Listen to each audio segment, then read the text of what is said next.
Às vezes, para encontrar o sentido da vida ou algum propósito, alguma resposta, a gente precisa mudar completamente o cenário.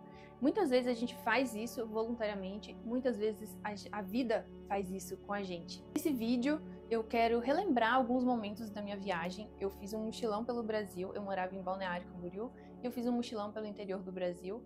E eu queria compartilhar algumas reflexões e relembrar alguns momentos bem legais dessa viagem, que eu acredito que pode te inspirar, que pode te ajudar a encontrar um sentido para a vida, mesmo fazendo uma viagem ou não. Lembrando que esse canal não é um canal sobre turismo, sobre viagem, sobre como você fazer o seu mochilão, não é isso, mas eu queria trazer essa perspectiva dessa experiência pessoal que eu tive para dentro de um autoconhecimento. Então, se fizer sentido para você, acompanha. É um vídeo mais longo, é um vídeo contando relatos pessoais, mas pode ser bem inspirador e pode te ajudar em algum momento da sua vida. E aí, primeiro, antes de contar o relato da viagem, eu quero compartilhar um pouco do contexto. Qual era o meu contexto antes de viajar? Por que eu decidi viajar? Eu morava em Balneário Camboriú, Santa Catarina. Em um outro vídeo eu falo como que eu cheguei lá, mas eu morava lá em Balneário e eu era anfitriã de um hostel. Eu trabalhava num hostel onde a gente recebia voluntários de diversas partes do mundo. Pessoas que viajavam, que eram nômades e que trabalhavam lá com a gente em troca da hospedagem. E eu via, e foi a primeira vez que eu tive contato com esse tipo de viagem, com esse estilo de vida que os viajantes levavam.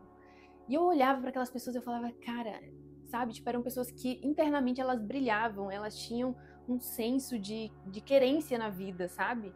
E eu admirava muito isso nas pessoas, eu tinha trocas, assim, ó, pessoas incríveis que eu tenho contato até hoje, que são maravilhosas. E eu falava pra mim mesma, assim, cara, eu acho que um dia eu vou fazer uma viagem dessas. E ficava falando assim, mas fiquei nesse hostel, eu morei em Balneário durante 3 anos. Então, o que me fez realmente tomar a decisão de sair e viajar foi um acontecimento pessoal, que eu não vou entrar muito em detalhes, mas é importante falar sobre ele. Em 2018, eu estava grávida, eu tinha descoberto essa gravidez, assim, bem recente, e eu decidi que eu ia ser mãe e tal, não tinha sido nada planejado, eu não tinha um parceiro, e eu vivia a minha vida louca, assim. E aí eu decidi que, tipo, ok, né, vou encarar essa gravidez, vou ser a melhor mãe do mundo e tá tudo bem. E aí, quando chegou, assim, tava chegando no 3º mês, eu perdi um bebê. Eu tive um aborto espontâneo, e aí foi todo aquele processo, e depois de entender tudo isso, e como foi que aconteceu. Mas quando eu descobri, esse desejo de viajar meio que, tipo, acabou, não vou fazer mochilão nenhum, vou ter minha vida aqui, vou, né, ter mais estrutura pra ter esse bebê e tudo mais.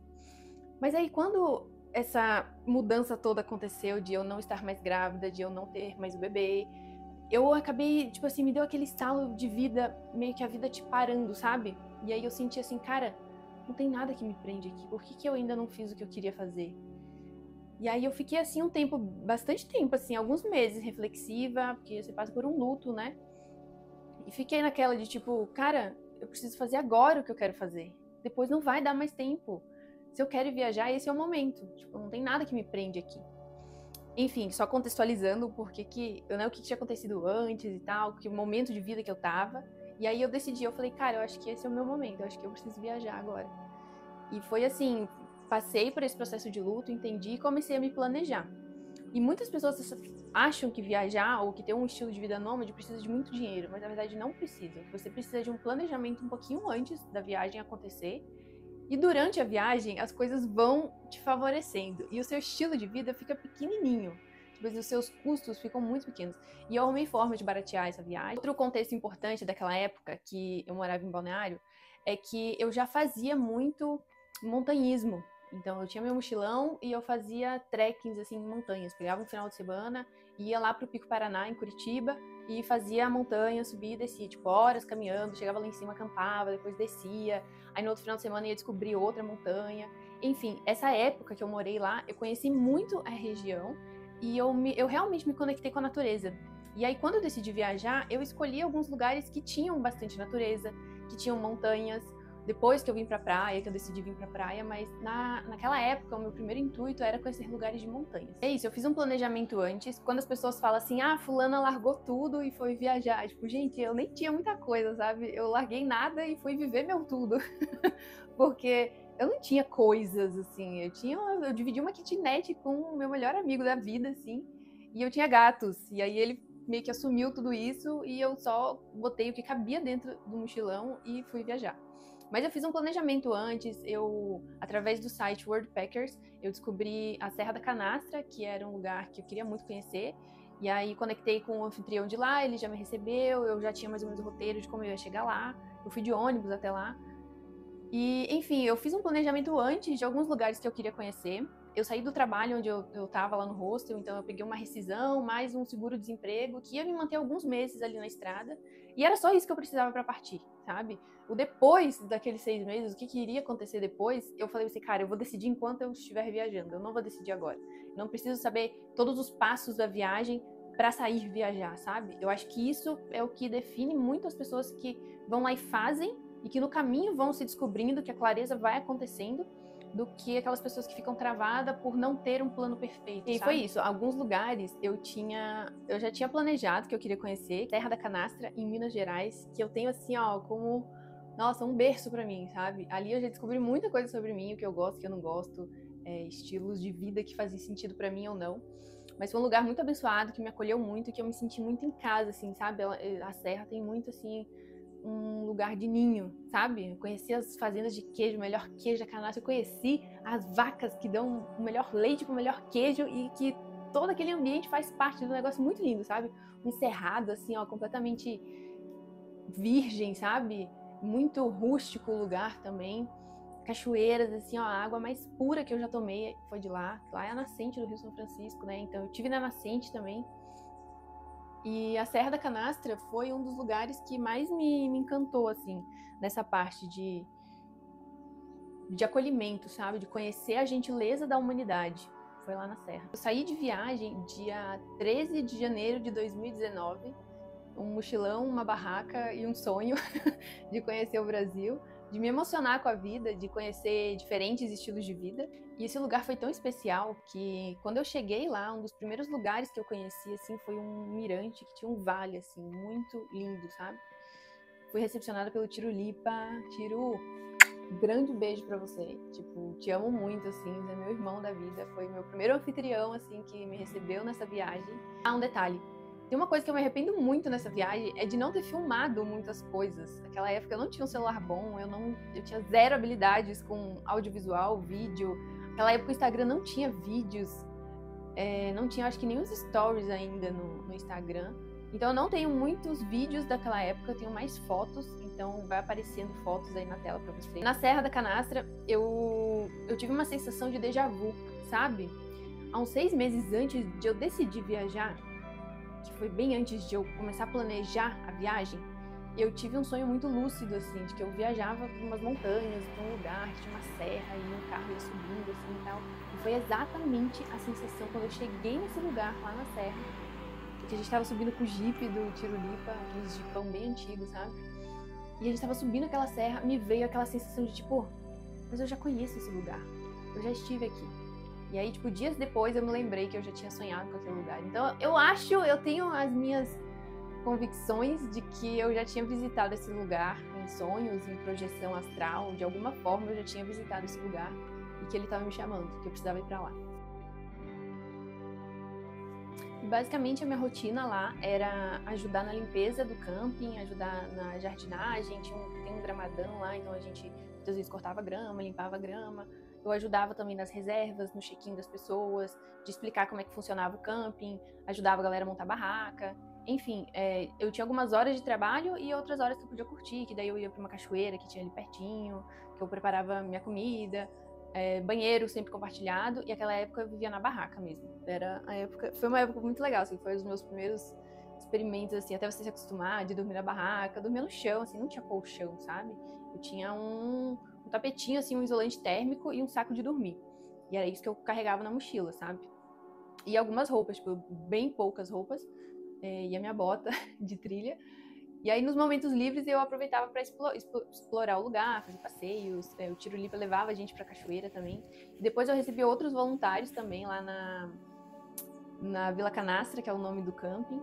Hoje já virou até uma pousada, tem a parte de camping e pousada. O Tiro Lipa investiu muito naquele lugar, é um negócio assim muito lindo mesmo. Se você ainda não conhece a Serra da Canastra, pede na Vila Canastra quando você for pra lá, porque é um lugar que tem muita história e muito cuidado, assim. A história do Tiro Lipa é bem legal. E tenho certeza que você vai se apaixonar por aquele lugar, que tem um visualzão assim, ó, bizarro. Vou mostrar algumas fotos pra vocês de como era acordar naquele lugar. Também 2 voluntários maravilhosos assim que eu conheci. Uma delas foi a Agostina, que foi uma grande amiga que me inspirou muito também, assim. Recentemente a gente trocou contatos também, assim, a gente relembrou um pouco daquela época. E também o Pedro. O Pedro, eu fui anfitriã dele, né, a veterana dele lá na Vila Canastra. E depois ele me recebeu na casa dele lá em Alto Paraíso, quando eu fui pra Chapada dos Veadeiros. Mas na viagem teve muito disso, de encontros e reencontros, pessoas que eu convivia e que a gente se encontrou em outro lugar, em outra fase, vivendo outras coisas, foi bem legal. E aí eu passei mais ou menos um mês lá na Serra da Canastra, um mês e pouquinho eu acho, e fui pra São Tomé das Letras. E aí em São Tomé das Letras que as coisas mudaram um pouquinho na viagem. Lá em São Tomé eu fiquei na casa do Jacu. O Jacu é um cara, assim, que é uma lenda. Ele é uma lenda viva. Ele tá vivo até hoje. E o cara, assim, ele é bizarro, assim, a história de vida dele também. Mas ele tinha um camping lá, que era um camping naturalista. Ou seja, a gente vivia pelado lá. Vai ter muitas fotos que eu não vou poder postar aqui, não vou poder mostrar aqui, porque vai contra os direitos aqui da plataforma. Mas tem umas imagens muito lindas daquela época, que eu virei bicho, sabe? Um fato bem interessante. Uma vez eu tava na Serra da Canastra, fazendo um passeio por uma cachoeira muito linda, lá bem no meio cerrado, virgem assim, sabe? E aí eu olhei pra um pássaro, e aí eu perguntei pro tio, que pássaro é aquele? Aí ele me falou que aquilo é a alma de gato. Alma de gato e tal, não sei o que, me contou a história da alma de gato, que é um pássaro que imita outros sons e tudo mais. E eu falei, poxa, que legal, se algum dia, se eu fosse um bicho, eu queria ser uma alma de gato. Aí corta essa história pra, tipo, 20 dias depois, eu em São Tomé das Letras, dentro de um camping naturalista. Primeira coisa que eu cheguei lá, o Jacu falou assim, beleza, você veio ajudar a gente aqui e tal, né, a manutenção. Eles trabalhavam bastante com bioconstrução, com argila, tinha muita argila lá. Ele falou assim, mas você vai ter que virar bicho. Então a gente vai fazer um batizado aqui e você vai ter que escolher um nome pra você virar um bicho. Na hora, me veio o nome Alma de Gato. Então lá em São Tomé das Letras, eu era conhecida como Alma de Gato. Eu era conhecida como Bereberes, que era o nome do camping onde a gente morava lá. Depois chegou outros voluntários, outras pessoas incríveis que conheci nesse caminho. E lá é um lugar que eu acho que eu menos tenho foto, assim, porque a gente ficava muito desconectado de tudo. Lá não tinha internet, energia tinha, mas era bem limitado, assim. Então a gente morava na roça, assim, bem longe da cidade. Então não tinha... A gente não ficava muito tempo no celular, sabe? Eu lembro que assim, a gente passava semanas sem pegar no celular, sem fazer nada, se comunicar com ninguém. A gente vivia ali, aquele momento, aquele presente. Basicamente a nossa rotina era acordar, fazer algum trabalho na roça ou no camping em si, na estrutura, e depois a gente ia para uma cachoeira ou ia final de tarde ver o pôr do sol lá na pirâmide de São Tomé. No máximo ia fazer compras ou então ia dar rolê em outra cachoeira. Lá a gente era bem livre.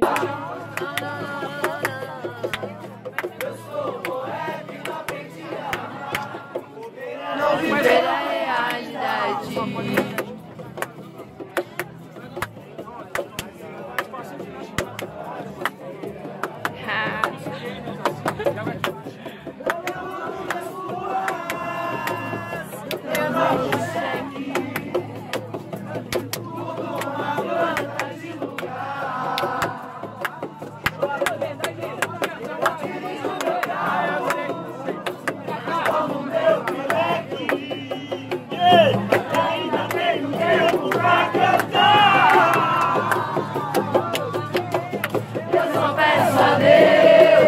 Pouco de malandragem, pois sou criança e eu conheço a verdade.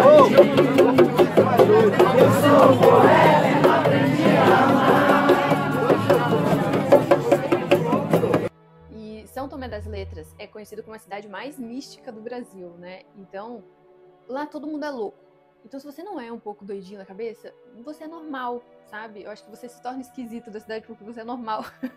Mas lá eu tive experiências alucinógenas com cogumelos, a gente fez cerimônia de cogumelo, a gente fez cerimônia de ayahuasca. Lá eu conheci o Céu de São Tomé, que é um centro de Santo Daime muito lindo. Eu acho que ali foi a parte que eu mais me apaixonei pelo Santo Daime, sabe? Pela doutrina em si do Santo Daime, porque une muito o xamanismo, a espiritualidade e a doutrina do Santo Daime, da mediunidade. E é um trabalho que eles fazem lá há muito tempo com muita responsabilidade, sabe? Então ali eu me encantei assim por aquele lugar, por essa doutrina, e tive muitas experiências com ayahuasca. Mas esse tópico eu vou tocar em um outro vídeo, vou falar só sobre essas experiências mais espirituais. E aqui eu vou focar no aprendizado da viagem, tá? Mas lá em São Tomé eu conheci muitas pessoas que assim marcaram definitivamente a minha vida. E pra mim São Tomé foi um portal, que eu acho que eu tô até hoje vivendo esse portal. Mas é uma experiência que eu acho que todo mundo deveria passar por São Tomé. Pelo menos alguma vez na vida deveria passar por lá. Aconteceram algumas coisas e alguns fatos bem legais. Mas um deles foi que eu fiz dread no meu cabelo. Eu sempre tive cabelão, hoje tá mais curtinho, mas eu sempre tive cabelão. E lá, tipo, eu queria me pertencer ao lugar. Então, tipo, eu virei bicho e eu era conhecida como alma de gato. A cada 10 pessoas, 8 tinham dread no cabelo. Então eu queria fazer dread no cabelo, fiz dread no cabelo. Sabe? Ah, todo mundo tomava cogumelo, então eu também tomava cogumelo. E é um negócio assim que eu fui, a cada lugar que eu passei, eu me adaptava, eu vivia, eu imergia naquela localidade, na rotina daquelas pessoas. Então, eu me entregava para todas as experiências que estavam disponíveis para mim. Era normal a gente tomar banho de cachoeira pelado, tipo, ninguém ficava te julgando ou te criticando ou achando estranho. Até os turistas que iam lá, que são pessoas, né, que vivem outras realidades, chegavam lá e achavam isso normal. Aí teve uma vez, era carnaval, e a gente tava chegando em São Tomé, porque a gente tinha passado por Cruzilha, outros lugares ali perto, a gente tinha feito uma mini viagem de carro. E a gente falou, pô, vamos chegar em São Tomé e vamos assistir o pôr do sol lá na pirâmide. E a gente tava todo cheio de argila, assim, a gente tava de roupa, mas todo cheio de argila. E aí a gente chegou, ficamos, assistimos o pôr do sol. E aí a gente falou assim, vamos tirar uma foto? Vamos, mas vamos tirar a roupa? Vamos. A gente tirou a roupa, tiramos a foto, a pirâmide tava lotada, tava cheio de gente, porque era carnaval, a cidade tava cheia. Aí todo mundo ficou, nossa, olha lá, a galera tá tirando fotos peladas, não sei o que, tal. A gente tirou a foto, vestimos a roupa e fomos embora. E aí, como a gente morava na roça e ficava sem se comunicar ou sem acesso à internet, a gente ficou, tipo, mais de uma semana lá, só com aquela foto, tipo, foi algo normal pra gente. Aí um amigo nosso, o Pão chegou lá no sítio do Jacu, né, onde a gente morava, e falou assim, cara, vocês estão sabendo que vocês viralizaram na internet? Numa época que nem se falava em viralização, hein? Vocês estão sabendo que vocês viralizaram aquela foto e tal? Tava em vários blogs, assim, falando que a gente tinha feito, que era um ato de manifestação, que era algo assim, que eu fiquei, gente, nada a ver com o que falaram. Mas parte das pessoas era dizendo que, São Tomé todo mundo é louco mesmo, isso aí é normal de acontecer lá. E outra parte era atacando a gente, botando hate, dizendo que, tipo, onde já se viu, e não sei o que, esse pessoal, enfim. Foi uma onda, assim, que a gente ficou um tempo digerindo o que a gente tinha feito naquele dia. Mas foi algo tão espontâneo da nossa parte que a gente nem deu bola ou nem pensou no que isso ia acontecer, sabe? E foi lá que eu conheci uma das pessoas mais importantes dessa viagem, que foi a Gabriela, mais conhecida como BenTV, porque lá todo mundo tinha um codinome animal. E a BenTV, ela me ensinou muito sobre a vida. Eu já falei isso pra ela, mas ela me inspirou muito, assim. Ela que me ensinou a pegar carona do jeito certo. Ela que me ensinou a traçar uma rota e falar, você vai passar por aqui, tal lugar é melhor de pegar carona, tal lugar tem posto de gasolina sempre tem caminhoneiro sempre tem um lugar legal, assim, que, tipo, dá pra você viajar com ele e tal, isso aqui é seguro e tal. Então, assim, eu fui aprendendo muito com ela, porque ela já era mais desprendida, ela já era mais solta, assim, uma menina super nova, super linda, que me ensinou tanto, que, tipo assim, cara, eu sou muito grata, Gabi, até hoje, assim, a gente vê.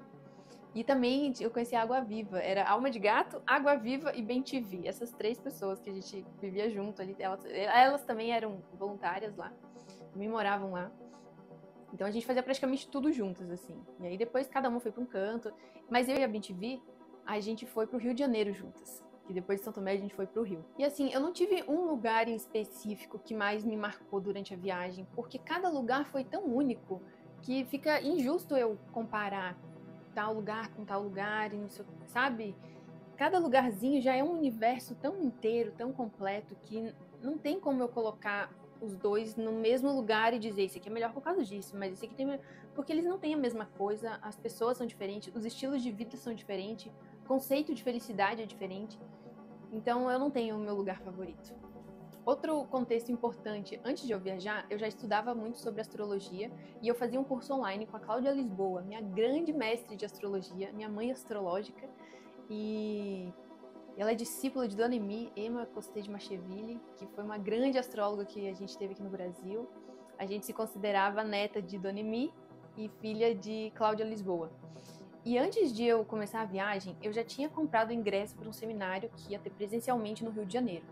Então eu saí viajar em janeiro de 2019, e aí eu passei janeiro na Serra da Canastra, fevereiro e o comecinho de março eu fiquei, acho que fevereiro e março eu fiquei em São Tomé das Letras. E aí eu conheci a Gabi, e aí eu falei pra Gabi, eu tô indo pro Rio de Janeiro porque eu tenho um encontro de astrologia lá. E ela falou, não, então vamos juntos, a gente vai pro Rio de Janeiro. E a gente foi de São Tomé pro Rio de Janeiro, de carona, fazendo toda a Estrada Real. Muito legal, assim, acho que foi a parte mais aventureira da trip, foi essa parte. Aí a gente chegou no Rio de Janeiro. A gente tá aqui no trevo de Baipendi, pra Caxambu. Santuário de Nossa Senhora da Conceição.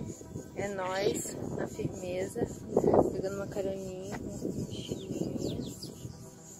E vai dar tudo certo. Rio de Janeiro tá esperando nós. Já foi uma missão chegar no Rio, tá? E aí depois a gente fez a costa do Rio, parando em Angra e Paraty. E aí Paraty também, a gente passou um tempo bem especial lá. Acho que um dos perrengues que a gente passou, não foi perrengue assim, mas tipo uma história bem engraçada foi essa chegada no Rio de Janeiro. A gente já tinha traçado a rota, a gente já sabia quais as rodovias a gente ia ter que pegar, porque quando você tá na estrada, você tem que se orientar pelas placas, pelas direções, e você ter noção ali de onde você tá indo, sabe? De você pegar uma carona que vai seguir a rota que você tá indo. Então, a única coisa que você tem que ficar ligado é com isso. E também pontos estratégicos, onde é mais fácil parar um carro, onde tem acostamento para um caminhão carregado, imagina, com 2 carretas atrás, um caminhão poder parar para você conversar e perguntar, você tá indo para onde? Você pode me dar uma carona em tal lugar? Então, tudo isso, pegar carona, envolve todo esse planejamento, sabe? De você saber em quais rodovias você tem que entrar, quais trevos você tem que seguir ou parar. E aí a gente já tava quase no final, assim, a gente tava em Seropédica, chegando no Rio de Janeiro. E aí a gente já tava um tempo parado no trevo, que o outro carro seguiu para outro lugar, a gente desceu lá. E aí a gente tava esperando para pegar outra carona. Aí parou um cara assim meio desconfiado, mas ele foi bem gentil, deu carona pra gente. A gente falou, a gente tá indo pro Rio e tal. Ele, não, eu também tô indo, eu levo vocês. E aí o cara começou a perguntar, né, onde é que vocês vão ficar, não sei o que. Então, a gente não tem muito onde ficar lá, a gente vai ver um lugar para montar barraca, passar a noite, amanhã a gente procura um lugar para se hospedar e tal. Aí ele começou a botar um pânico na gente, dizendo que não, porque no Rio de Janeiro não é assim, porque não sei o que é muito perigoso, papapá. E aí ele falou assim pra gente, olha, aonde eu trabalho tem um lugar, tipo uma cantina assim, que é uma base social lá pra galera, e vocês podem acampar lá no jardim, né? Tipo, vocês passam lá essa noite, porque a gente ia chegar tarde lá no Rio. Vocês passam lá essa noite e de manhã vocês vão pro lugar onde vocês têm que ir. Porque o evento que eu ia participar de astrologia era na Lapa. Então a gente tinha combinado que a gente ia ficar em algum hostel ali na Lapa. Só que a gente não tinha reservado nada, a gente não tinha olhado nada, a gente simplesmente foi e chegando lá a gente descobriu as coisas. E aí a gente descobriu que a gente dormiu no lugar mais seguro do Rio de Janeiro, que era dentro de uma unidade pacificadora da Penha, no Rio. E aí a gente montou a barraca, tarde da noite, cedinho, assim, antes de amanhecer, a gente já tinha desmontado tudo, tava pronto pra partir. Tinha uma cantina muito gostosa, que a mulher foi muito gentil e deu um lanche pra gente, e tinha banheiro que dava pra gente tomar banho. Então foi muito, assim, tipo, deu pra gente ficar lá, sabe? E aí eu vivi esses 2 dias, né, a gente passou 2 dias lá, 2, 3 dias, eu acho, que tinha esse evento de astrologia. E aí dali a gente seguiu viagem. A Gabi vendia artesanato, ela faz até hoje, assim, os artesanatos muito lindos com cobre, muito incrível mesmo. E ela vendia, né, isso na praia, e eu passei esses dias dentro do seminário, lá estudando, conhecendo, trocando ideia com a galera da astrologia. E dali do Rio de Janeiro, a gente seguiu para Paraty. Aí esse trecho do Rio de Janeiro até chegar em Paraty, a gente parou em Mangaratiba, que eu acho assim que é a parte mais legal assim de você passar esses perrengues assim para chegar no lugar, ou tipo, né, ir descobrindo tudo é novo, todo lugar é novo, cada lugar que você para é diferente. Mas eu acho que o mais legal assim da viagem era tipo, a gente acordava num lugar diferente e tipo, de noite era uma coisa, de manhã era outra, sabe? Era tudo muito intenso. E isso que me alegrava, sabe? Eu tinha momentos assim de lampejo, eu falava assim, caraca, olha onde a gente tá. Olha que legal, sabe? A gente encontrava viajantes no meio do caminho, pessoas que também estavam viajando. A gente encontrou um casal de argentinos que estavam vindo de bicicleta junto com um cachorro da Argentina até o Rio. Aí a gente ficava assim falando, cara, a nossa viagem tá muito fácil, brother. A gente não tá pedalando que nem eles, a gente não tá passando tanto perrengue quanto eles. E tipo, tá fácil, sabe? A gente sempre via alguma situação que nos colocava nesse lugar de agradecer e de falar, cara, o quanto a vida é massa. Outro fato curioso é que a gente co-criou muitas coisas nessa viagem. Antes da gente sair de São Tomé, eu e a BenTV, a gente escreveu num caderninho assim que eu tinha coisas e experiências que a gente queria viver. A gente só escreveu livremente. Fazer uma tatuagem, um passeio de barco. Eu vou achar esse caderninho e vou botar foto aqui pra vocês. Mas a gente escreveu várias coisas assim, tipo, tinha coisas pessoais minhas, tinha coisas pessoais da Gabi e tinha coisas nossas, assim, que a gente queria viver junto. E aí, a gente escreveu, fechou o caderninho e fomos viajar. E depois, quando a gente voltou desse rolê do Rio, que a gente achou esse caderninho e a gente viu que a gente conseguiu realizar quase tudo dessa lista. Uma das coisas dessa lista era um passeio de barco pelas ilhas de Paraty. A gente não tinha dinheiro para fazer passeio de barco, a gente não conhecia ninguém que tinha um barco, a gente não sabia nada sobre Paraty, a gente não sabia mesmo, assim, a gente estava completamente perdido. Mas as primeiras noites que a gente ficou lá, a gente ficou num hostel, e aí a gente conheceu duas meninas que estavam lá dividindo o quarto com a gente. E aí eu lembro que na primeira noite a gente chegou e tal, e falaram, que legal, vocês são da onde, o que vocês estão fazendo? E começamos a conversar. Aí nisso elas falaram assim, que legal, e o que vocês vão fazer amanhã? Aí a gente disse, amanhã a gente não tem nada pra fazer, acho que a gente vai vender as artes na praia, a gente vai dar um rolê por aí e tal, a gente tá meio sem dinheiro, então a gente não vai conseguir fazer muita coisa. Aí elas se olharam assim, elas tinham uma condição melhor do que a gente, eu acho que elas estavam de lua de mel. E aí elas falavam assim, então vamos com a gente vai fazer um passeio de barco amanhã, então vocês querem ir com a gente? Aí a gente ficou meio assim, legal, passeio de barco, né, mas a gente não tem muito dinheiro e tal. Ela olhou pra gente e falou assim, mas eu não tô pedindo dinheiro pra vocês, eu tô convidando vocês pra irem passear de barco com a gente. Aí na hora a gente ficou assim, caraca, o passeio de barco que a gente falou que queria fazer já vai acontecer amanhã. Foi muito legal. E a gente passou o dia visitando ilhas, era tipo aquele barco escuna, sabe? A gente passou o dia na água linda, diazão, assim, ó, foi incrível. Tudo que a gente queria viver, a gente viveu nessa viagem.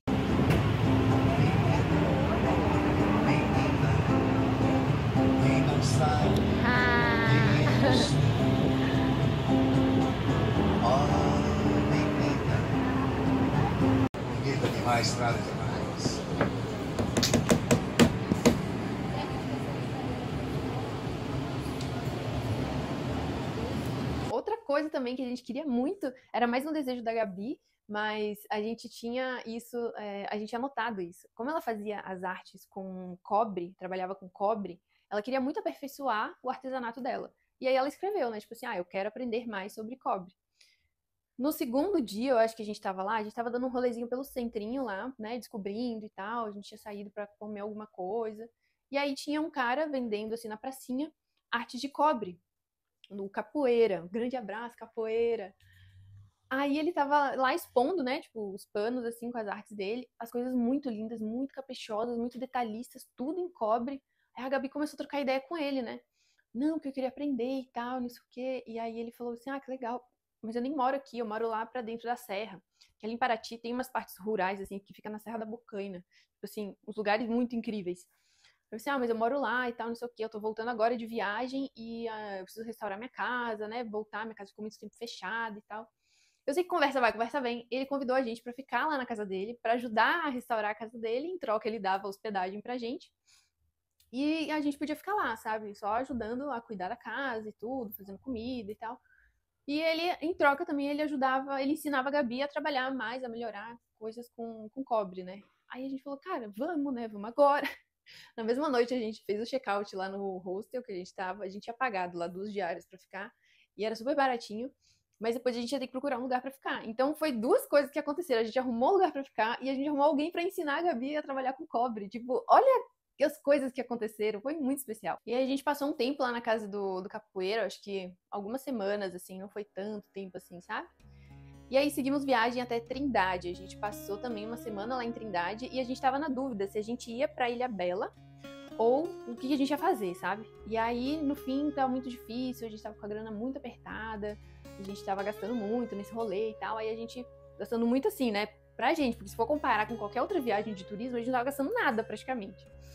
Mas aí a gente decidiu voltar pra São Tomé, por 2 motivos. Primeiro, por causa da grana, e segundo, porque o céu de São Tomé, lá a igreja do Daime, eles iam fazer um feitio de ayahuasca, né, de Santo Daime, e eles precisavam de mãos para trabalhar lá. Eles precisavam de pessoas que estivessem dispostas a ajudar, pessoas que já conheciam a medicina, pessoas de confiança. E aí, o primo da Gabi, o João, assim, a gente conversando, ele falou assim, pô, por que vocês não vêm pra cá? Ele falando dessa dificuldade de arrumar as pessoas, e a gente falando da dificuldade de seguir viagem, e aí ele falou, cara, volta pra cá. Voltem pra cá, fazem o feitio, e aí depois vocês decidem onde é que vocês vão ir, sabe? Mas a gente precisa dessa ajuda. E como o João tinha hospedado a gente na casa dele também, depois que a gente saiu do Jacu, a gente ainda passou uns dias na casa do João, a gente falou, cara, vamos voltar pra São Tomé. Assim, foi uma decisão rápida que a gente teve, mas que foi, tipo assim, muito certeira. Vamos voltar pra São Tomé? Vamos. No outro dia a gente arrumou as coisas, saímos por Cunha, pegando carona até chegar em São Tomé. Assim, muita gente, durante essa viagem, perguntava pra gente, ai, assim, não é perigoso? Será que não é difícil, né? Pra que ter uma vida tão desapegada, assim, de não ter nada? Como se a gente não tivesse perspectiva de mais daquilo, sabe? E o que mais acontecia, na verdade, era pessoas especiais, assim, querendo nos ajudar, pessoas que escutavam a nossa história e falavam, cara, que legal, olha essas meninas aventureiras, o que elas estão fazendo? Isso é muito admirável. E a gente conseguia coisas, assim, ó, que até hoje a gente se pergunta como que isso aconteceu, sabe? Teve a noite que a gente passou em Angra, que a gente não tinha ônibus durante a madrugada pra viajar até, e também a gente não tinha conseguido carona, sabe? A gente ficou parada ali em Angra. Aí a gente decidiu dormir na praça mesmo, ou, tipo, esperar escurecer pra ir dormir e aí no outro dia de manhã seguir viagem. E a gente tava lá nessa praça. Aí, de repente, só que tinha uma galera meio esquisita naquela praça, tipo uns noia mesmo, cracudos, assim, sabe? E aí, eu sei que umas horas da noite, assim, chegou 2 assistentes social lá, que começaram a falar com a galera e tal, e trocar ideia, e oferecer ajuda, oferecer abrigo. E aí chegaram e começaram a conversar com a gente. Aí a gente explicou que a gente só ia passar essa noite lá na rua, mas que a gente tava seguindo viagem, que a gente não tinha como pagar hotel e tal, não tinha nada barato ali na região. Aí eles falaram, olha, aqui é muito perigoso, vocês não podem ficar aqui e tal, então a gente tem um lugar pra vocês ficarem e tal. E era tipo um hotelzinho, pensão, assim, sabe? Aí eu sei que a gente conseguiu hospedagem pra gente ficar, tipo, uma cama quentinha e um chuveiro nessas horas, que você tá viajando horas no sol quente, carregando mochila pesada. É tipo assim, ó, é o paraíso.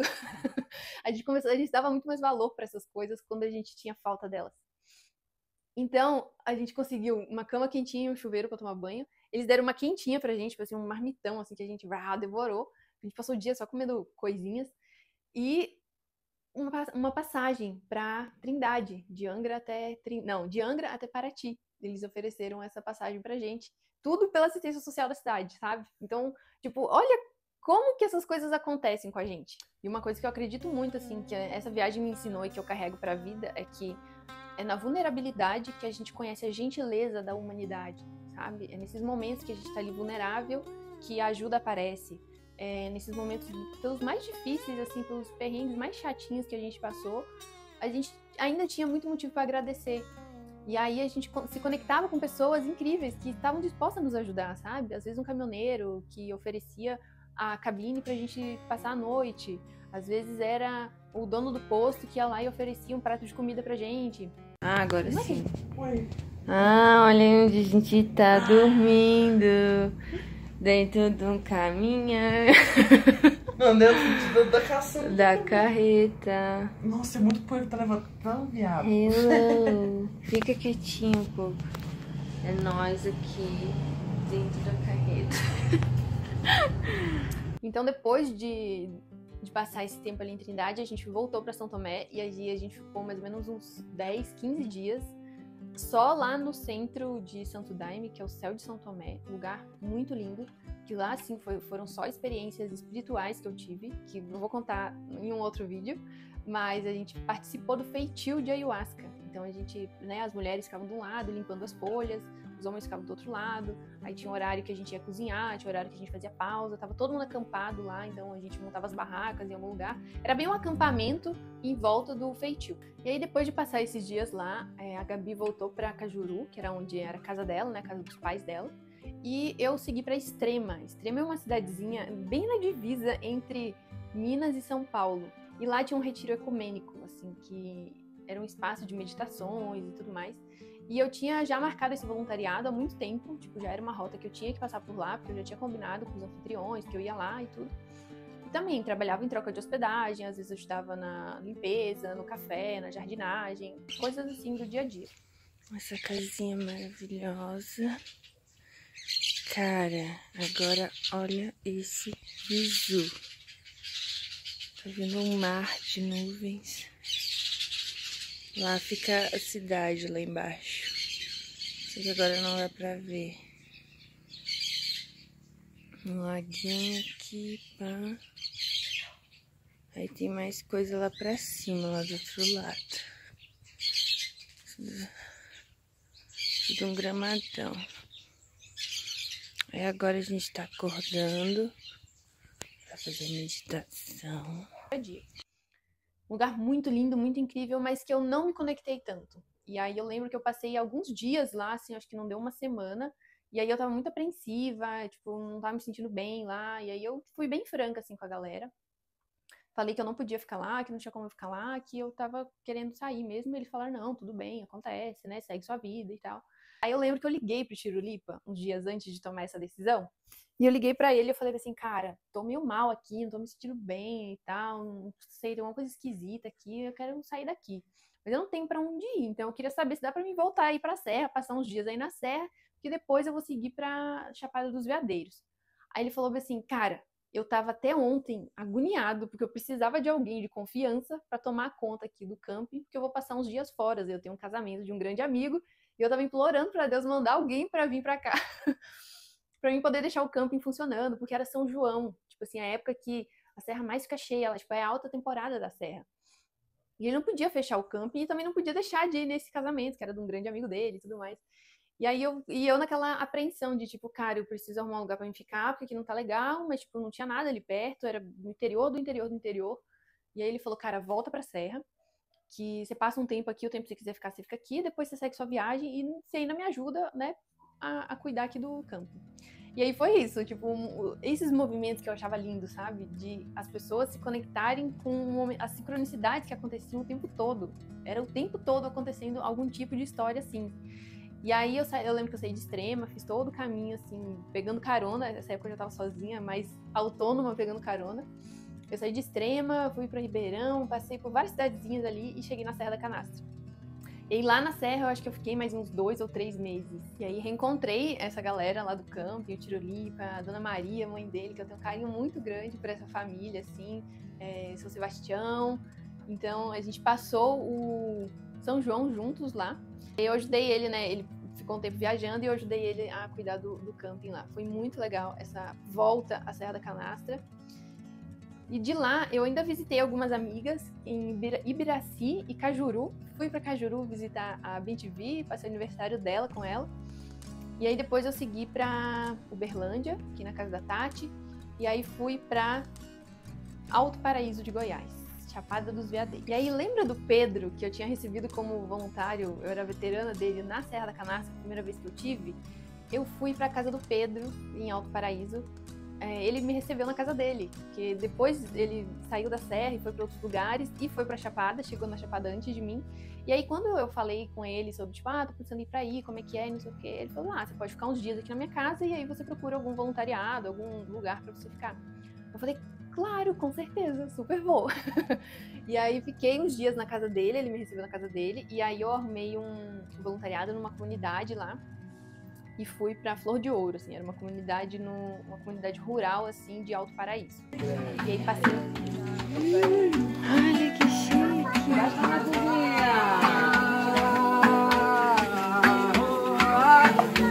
Opa! Panelinhas no fogão.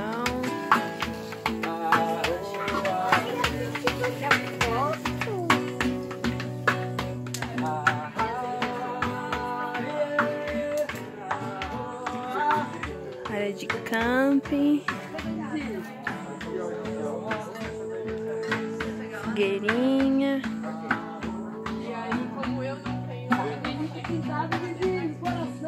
Céuzão.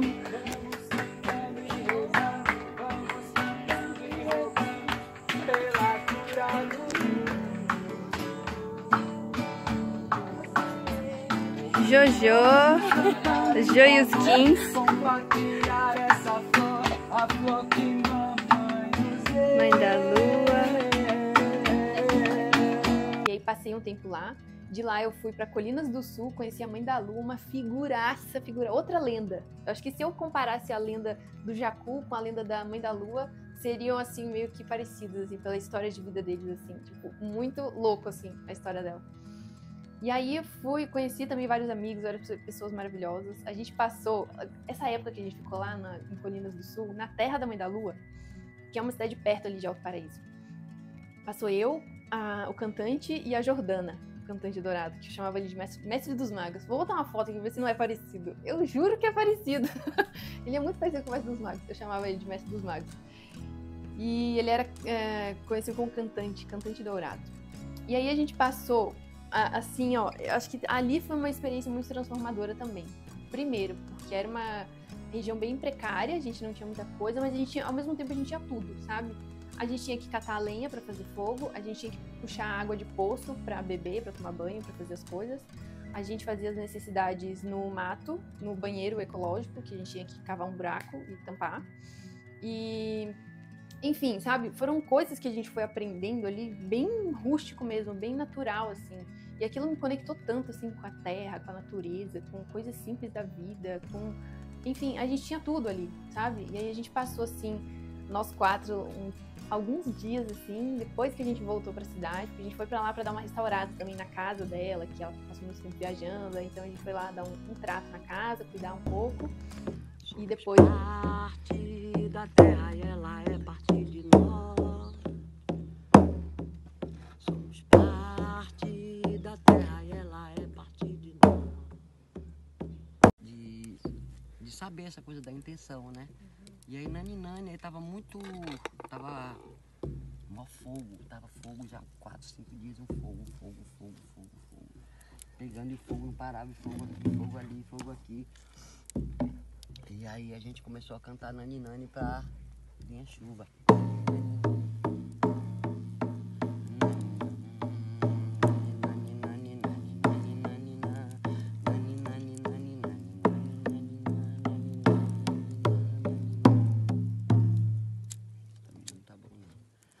E aí, o Nani, a gente sentiu que Nani era o veículo da intenção. Então, Nani é para acordar, Nani é para dormir, Nani é para trabalhar, Nani é para plantar, Nani é para chover, Nani para parar de chover.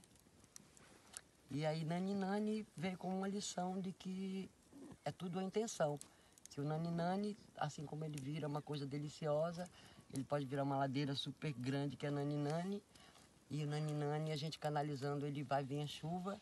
E o Nani, a gente canalizando, ele vai parar de chover. E a gente junto com a força do Nani com o tambor, vai chover.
Vai dar risada vendo minha cara quando eu vi que você tá filmando. E depois a gente voltou para Alto Paraíso e aí eu fui morar no Cultura Lotus, minha casinha encantada. lá na Chapada dos Veadeiros, que lá também foi um grande portal para mim. Acho que se eu comparar, acho que a única comparação que eu consigo fazer dessa viagem de lugares é entre São Tomé e Alto Paraíso de Goiás. São Tomé das Letras em Minas, Alto Paraíso em Goiás. Porque são duas cidades muito místicas, muito assim, ó, holísticas, tudo é energia, são lugares, são pontos de energia muito forte, só você estando lá mesmo para sentir a força dos lugares. Mas eu considero que, assim, São Tomé das Letras é bem Woodstock, assim, é uma outra geração de hippies. E Alto Paraíso é uma geração, é a era de Aquário, sabe? É um negócio mais revolution, mais tecnológico, é mais, como é que eu vou dizer? São pessoas mais conscienciosas. São Tomé das Letras é todo mundo meio porra louca ainda, sabe? É todo mundo meio, tipo, galera curte uma cachaça, também curte um cogumelo, mas também curte uma cachaça. E porque Minas tem muito, né, essa cultura da cachaça, mas isso é a minha percepção, tá? Não é nada contra nada. E Alto Paraíso já tem essa parada mais, sabe, a galera se preocupa muito mais com o meio ambiente, com ecologia, com bioconstruções, com o impacto mesmo da nossa vida, do nosso consumismo na terra. É um lugar que é muito conectado à natureza, cachoeiras incríveis, portais assim, ó, um cerrado lindíssimo, muito preservado, mas que tem essa galera mais revolution, assim, mais ligado assim na atualidade. E aí lá em Alto Paraíso eu fiquei nesse Cultura Lotus, que era um hostel barra camping barra centro cultural. Era tudo junto, assim. E eu vivi ali amizades muito incríveis. A gente tinha um grupo, era o nosso sagrado feminino ali, tinha uma rodinha onde a gente fazia fogueira de noite, tinha um salão, assim, com tablado de madeira que a gente dançava. Era tudo muito lindo, assim, sabe? Ali era realmente um jardim encantado de fadas, gnomos, seres elementares, estrelares, de outros planetas. Todo mundo se encontrava ali. Eu sentia isso daquele lugar, sabe? E aquele lugar, depois, assim, que eu saí de lá e tal, ele renasceu, sabe? Realmente, assim, pegou fogo lá a casa, depois reconstruíram tudo. E a comunidade de Alto Paraíso, ela é muito unida nesse sentido de fraternidade. É uma cidade muito fraterna, sabe? Eu senti isso, assim, de que a revolução, ela tá na fraternidade. Ela não tá em... Claro, vai ter inteligências artificiais, tecnologias e não sei o quê, mas a verdadeira revolução da humanidade vai ser descobrir a verdadeira fraternidade das pessoas. Depois de passar muito tempo lá em Alto Paraíso, eu decidi seguir viagem, porque eu tava sempre adiando, sabe? Eu acho que eu fiquei uns 4 meses lá. Eu acho que foi o lugar que eu mais fiquei, assim, direto, assim, sabe? Foi uns 4, 5 meses que eu fiquei lá. E aí eu tava assim, meio que vou, não vou, decidi, marquei uma data e fui. E aí eu decidi visitar minha mãe, que mora em Luiz Eduardo Magalhães, é bem no oeste da Bahia e é muito perto ali de Brasília, da Chapada também. Eu decidi ir lá visitar ela, porque já fazia um tempo que eu não visitava, então passei uns dias lá com ela e fui pra Salvador visitar o meu irmão. E aí quando eu cheguei nesses lugares assim de praia, de coisa, eu falei, eu acho que agora eu preciso de praia, sabe? Eu quero ficar mais tempo na praia. E aí, enquanto eu tava lá na Chapada, que eu ainda não sabia muito bem pra que lugar que eu ia, eu encontrei com vários viajantes que sempre me falaram, tipo assim, eu acho que na mesma semana teve várias pessoas que me falaram sobre Itacaré na Bahia. Eu falei, você já ouviu falar de Itacaré? Eu falei, não, você não é que fica Itacaré, sul da Bahia. Você tem a cara de Itacaré, você devia conhecer por Itacaré. Eu, legal, vou pesquisar. Aí depois, num outro dia, conheci uma outra pessoa que falava assim, cara, você já conheceu Itacaré? Você devia ir pra Itacaré. Você tem a cara de Itacaré, você vai gostar de Itacaré. Eu falava, é mesmo? O que tem lá? Não, é muito legal, natureza, praia, você vai curtir Itacaré. Cidade pequena.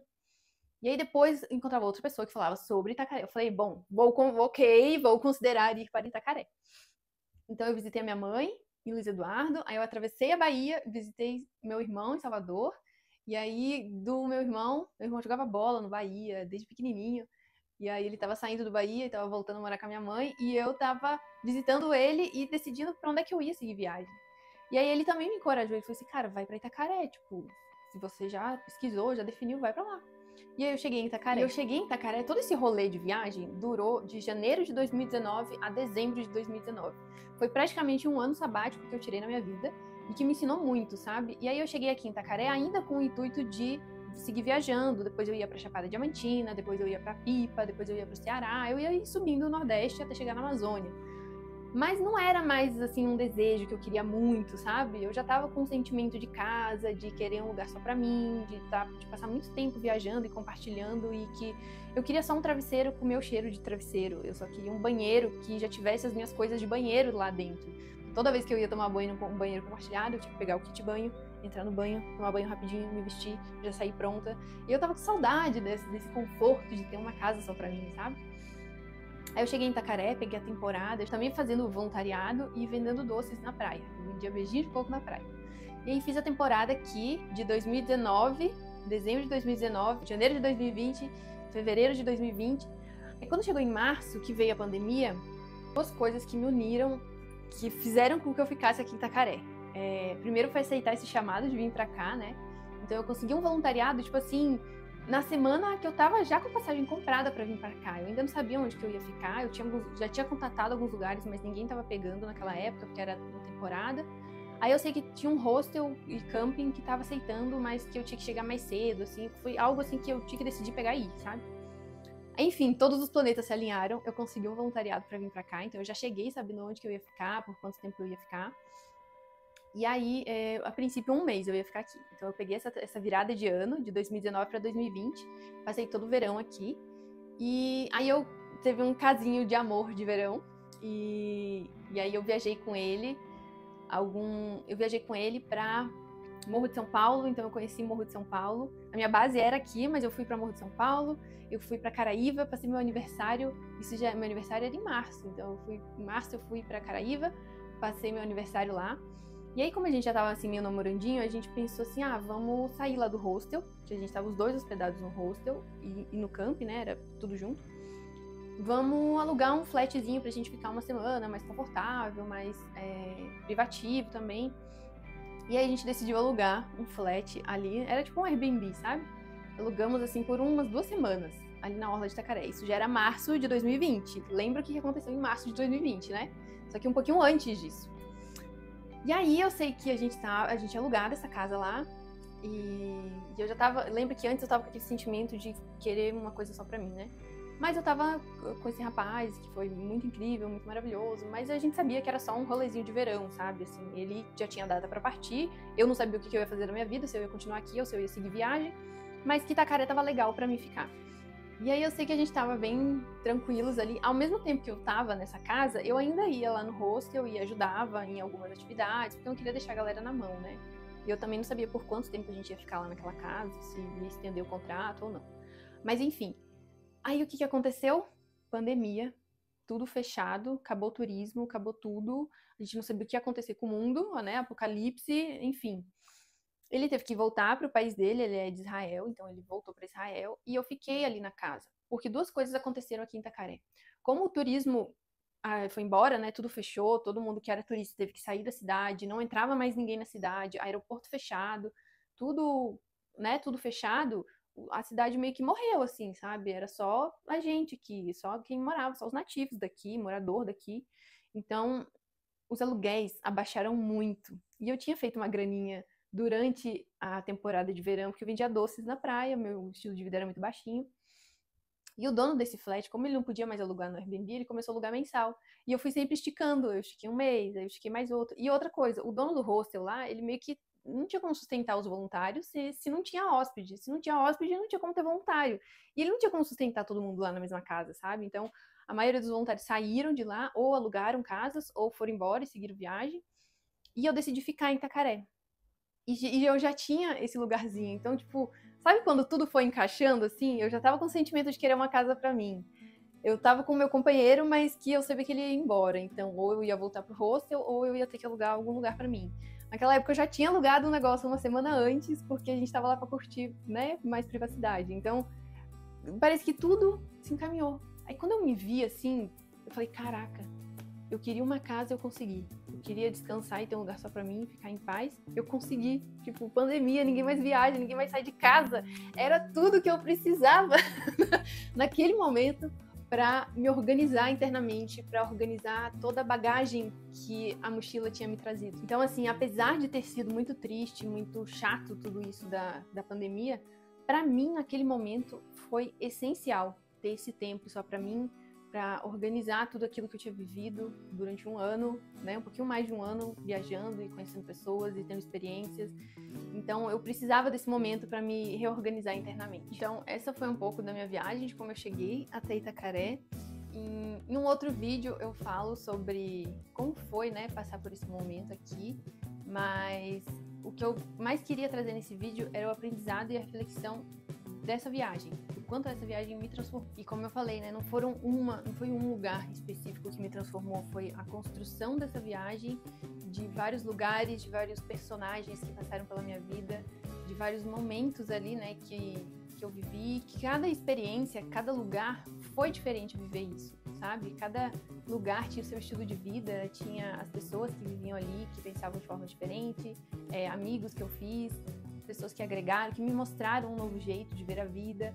Então, tudo isso contribuiu, sabe? Tudo isso me transformou, mas por partes, não foi assim transformou, sabe? Foi algo que foi aos pouquinhos que foi construído. Eu só percebi que essa viagem não era sobre viagem, que era sobre autoconhecimento, quando eu cheguei em Itacaré e quando eu decidi que a viagem tinha acabado, que eu queria morar aqui.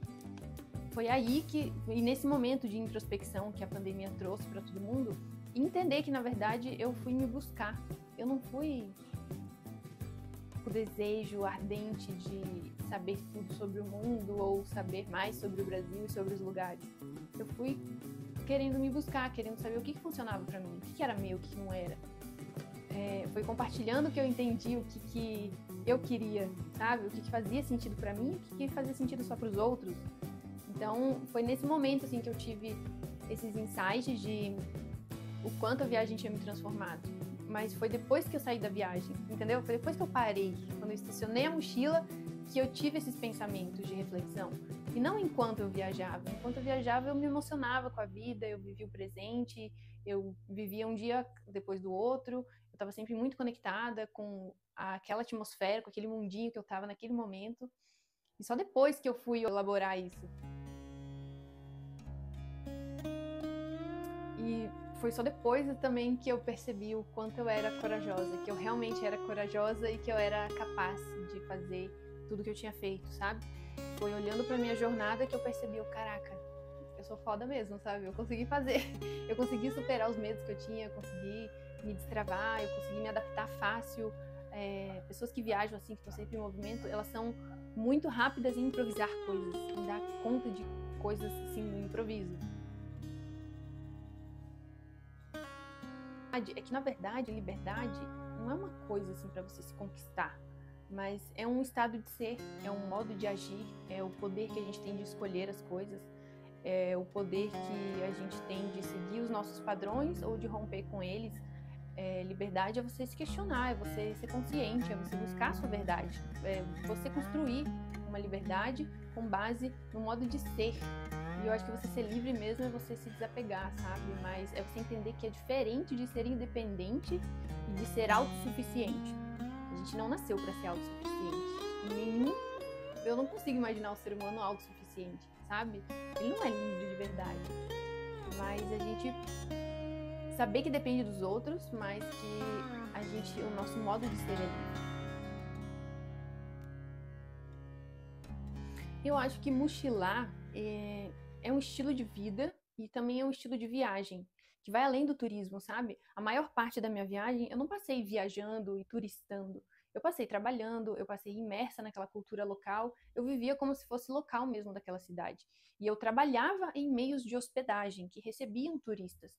Então a gente tinha essa diferença muito grande entre quem era viajante e quem era turista. Porque a gente que era viajante e voluntário ou tinha outras formas de sobreviver, mas a gente já tinha uma filosofia de vida diferente daquela pessoa que vem turistar e conhecer lugares e tirar fotos incríveis e depois volta para sua rotina. A gente vivia aquela rotina, a gente estava imersa naquele lugar, que a gente sabia que daqui a 1 mês, 2 meses, a gente ia para outro lugar para fazer outra coisa, para viver outra vida. Então eu senti assim um lapso de tempo, que essa viagem não durou só 1 ano. Ela durou, cada lugar que eu passei foi praticamente 1 ano em cada lugar, sabe? Tem esse lapso de tempo, porque foi uma experiência de vida que parece que eu vivi várias vidas em uma só. É louco isso, mas é o que mais faz sentido.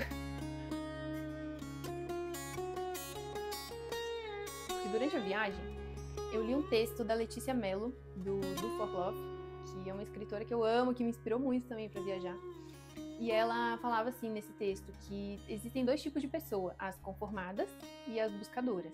As conformadas são aquelas pessoas que têm uma vida normal e que seguem o padrão da sociedade e que a vida é aquela. E tem as questionadoras, né, as buscadoras, que são aquelas pessoas que são inquietas por natureza, que querem conhecer mais, que querem um sentido para a vida, que querem ângulos diferentes de ver a vida. E foi ali que eu pensei assim, cara, eu tenho certeza que eu sou uma buscadora, sabe? Tipo, aquele texto falou muito comigo e falou com uma parte minha que já tinha vivido tudo isso, de buscar, de questionar, de querer entender, de querer se emocionar com a vida. E essa viagem trouxe esse meu lado, sabe? De saber realmente quem eu era, quem eu sou, o que eu gosto. Então, o que faz sentido, o que não faz. E não vou dizer que eu curti todos os lugares, foi tudo lindo. Não, teve coisas que eu não gostei, teve coisas que eu falei, poxa, isso aqui não faz sentido pra mim, sabe? Vou ficar aqui mais um tempo, vou entender, vou tentar compreender, mas já sei que isso aqui eu não quero pra minha vida. E aí seguia pra outro destino, que também tinha coisas lindas, incríveis, maravilhosas, mas tinha coisas que eu olhava e falava, isso aqui eu já não vou levar na mochila, sabe? E com certeza, se eu não tivesse feito essa viagem, eu seria uma pessoa completamente diferente, assim. Eu vejo essa viagem como, assim, um grande despertar pra mim. Um pouquinho antes de viajar, eu já estava nesse processo de querer me descobrir mais, de entrar nesse processo de autoconhecimento, mas só depois dessa viagem que eu realmente entendi que tem coisas que a gente precisa vivenciar empiricamente, sentir na pele mesmo, pra ir transformar dentro. Então eu acho que foi uma viagem que eu fui buscar o horizonte, mas eu entendi que era uma busca interna e eterna, porque a gente nunca vai se conhecer totalmente, 100%, a gente sempre tem alguma camada para descobrir. A única coisa que eu falaria para ela seria muito obrigada. Muito obrigada pela coragem e pelo passo de fé que você precisou dar para conseguir. E que bom que você fez isso, porque graças a você a gente está aqui hoje. E sou muito honrada por viver essa vida.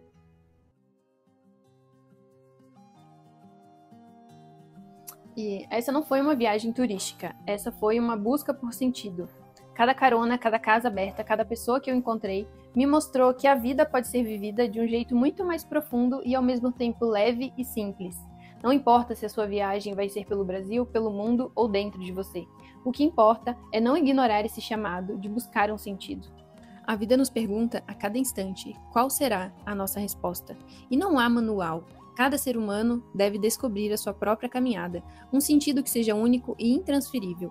A história que vocês acabaram de ver não é apenas de uma jovem que decidiu viajar. É um testemunho de que mesmo nas estradas mais simples é possível encontrar uma profundidade que transforma. Não se trata de turismo, mas de viver a vida com coragem suficiente para se expor ao desconhecido e nele descobrir a si mesmo. O mochilão da Ana nos lembra que o sentido não se conquista em condições ideais. Ele se revela na troca com o outro, na aceitação do desconforto, na beleza inesperada do caminho. Em cada carona, em cada casa que a recebeu, em cada silêncio que ela experimentou, havia uma oportunidade de responder à pergunta da vida.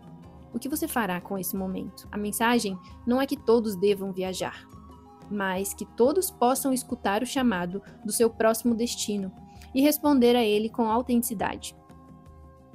Pois o que importa não é a forma da jornada, mas a disposição de caminhar em direção ao que dá significado à existência. Se tem algo que essa história prova, é isso. Quando alguém escolhe viver buscando sentido, inevitavelmente se torna farol para os outros.